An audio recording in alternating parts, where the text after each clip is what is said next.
Hello guys, मैं आप सभी का स्वागत करती हूँ हमारे क्रिस्टल स्टडी चैनल पे। तो आज हम पढ़ेंगे सार्त्र फिलोसोफर के बारे में।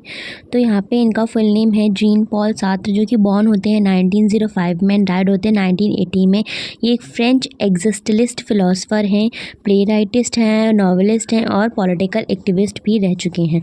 इनका जो वर्क है वो मेनली फोकस करता है नेचर ऑफ ह्यूमन फ्रीडम पे, उनकी कॉन्शियसनेस पे और मीनिंग ऑफ एग्जिस्टेंस पे। ठीक है, सार्त्र जो फिलोसोफर हैं वो एम्फेसाइज़ करते हैं इंडिविजुअल रिस्पॉन्सिबिलिटी को एंड इसके स्ट्रगल को, जो कि लिविंग बीइंग में किस तरह से कॉम्प्लेक्स वर्ल्ड में घूम रहा है। ठीक है, तो इनका जो मेन की वर्क है वो कॉन्सेप्ट उनका है बीइंग एंड नथिंगनेस पे, जो कि 1943 में आया था।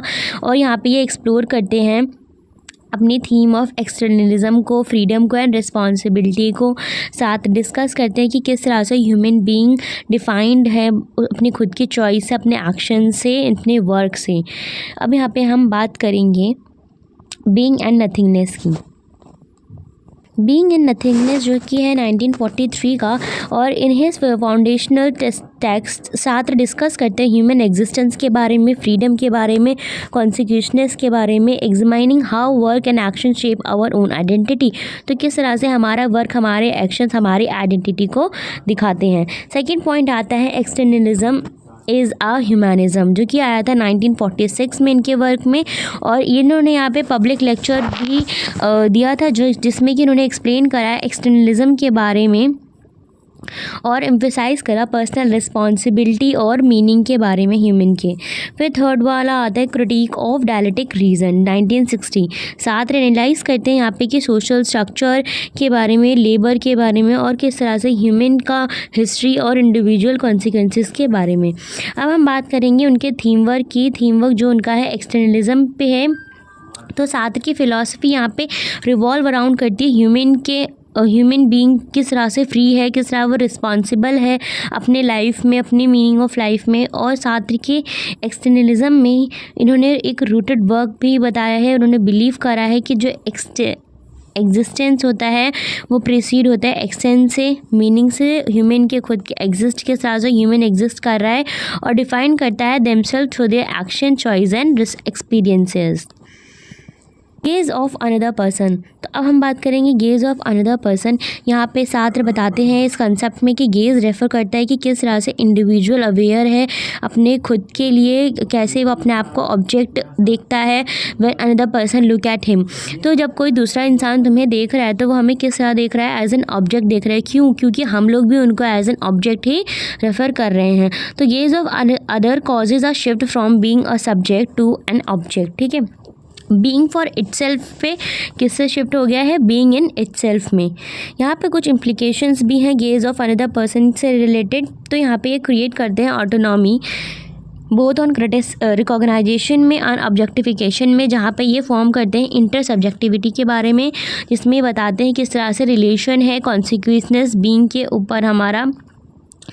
When someone look at you, जब कोई हमें देख रहा है तो हम लोग कुछ फील करते हैं, हम ऑब्जर्व्ड करते हैं। क्यों? क्योंकि हम सेल्फ परसेप्शन होती है वहाँ पे हमारी। You are no longer just an active subject, you become an object in the eye of the another person.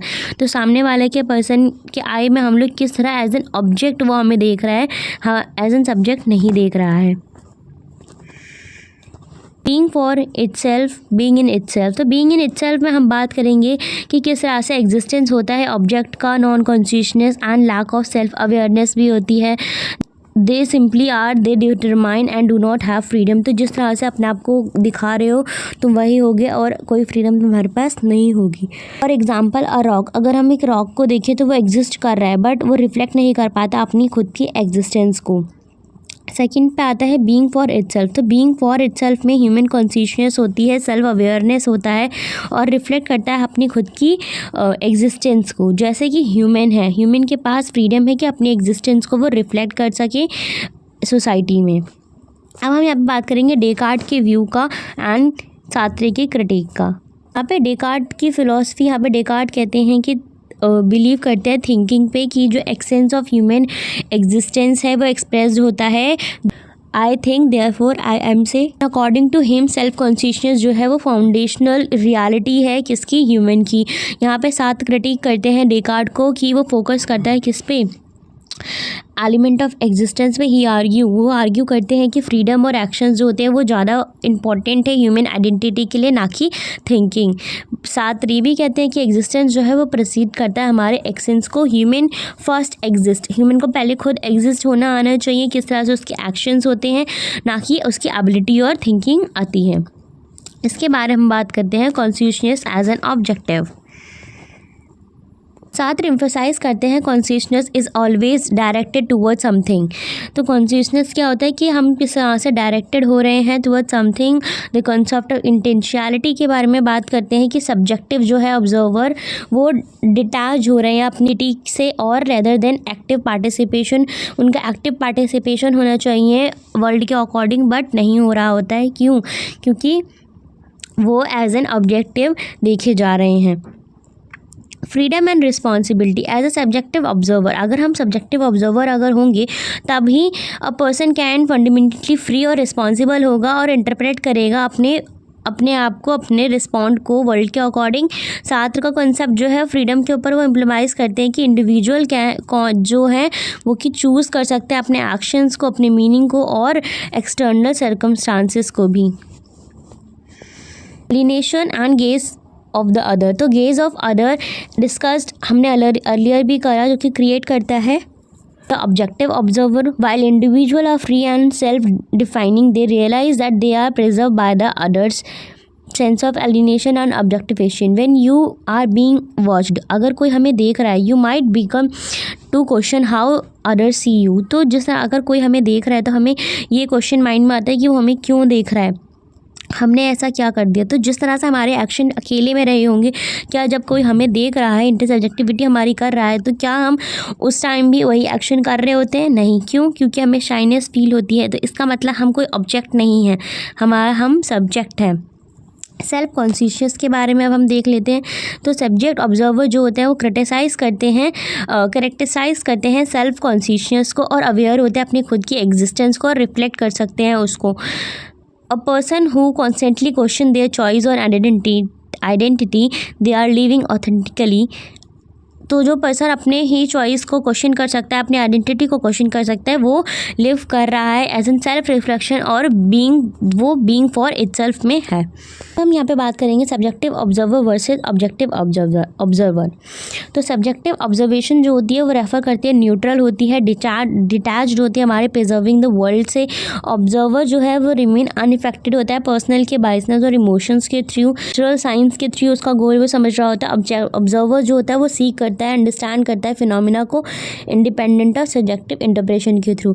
अब सब्जेक्टिव ऑब्जर्वेशन जो होता है उसमें सब्जेक्टिविटी आती है, उसमें ह्यूमन की एक्सपीरियंस आती है, उसमें उसकी एग्जिस्टेंस होती है, वो अपने एग्जिस्टेंस को बता सकता है, अपने चॉइस, अपने एक्सपीरियंस सब कुछ वो डिफाइन कर सकता है।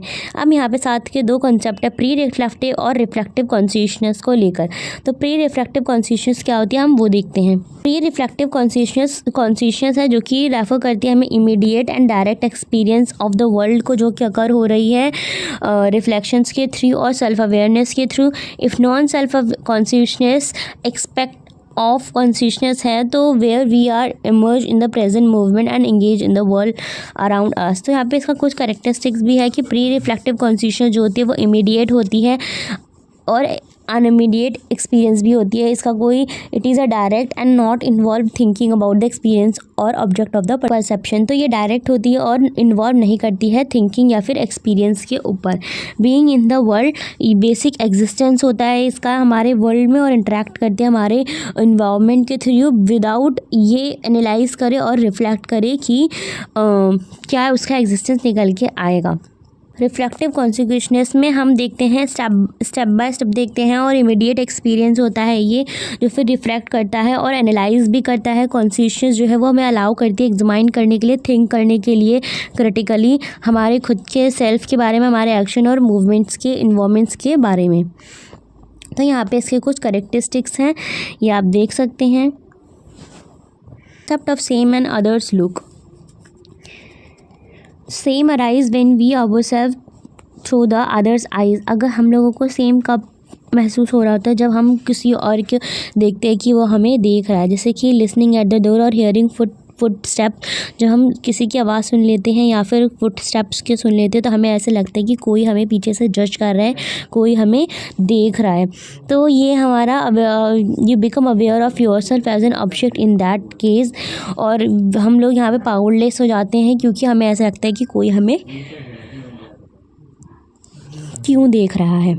The look and alienation of freedom के बारे में अगर हम बात करें तो यहाँ पे अदर गेज ट्रांसफॉर्म करते हैं पॉसिबिलिटी को कि व्हाट आई कैन डू, और प्रोबेबिलिटी को जो कि व्हाट दे एक्सपेक्ट और एंटिसिपेट इन डूइंग।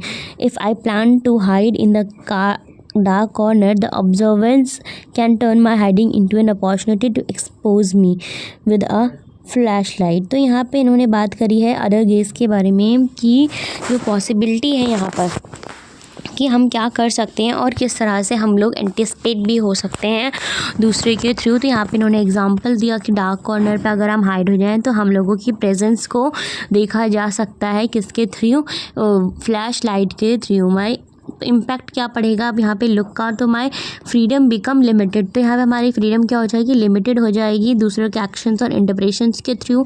और सेम रिवील करता है कि किस तरह से अदर गेस कर रहे हैं हमें, किस तरह से लोग हमें देख रहे हैं एज एन ऑब्जेक्ट, और क्यों देख रहे हैं इसकी वजह से हमें फील अशेम होने लगता है।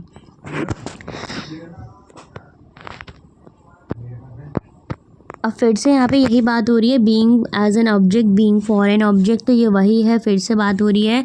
और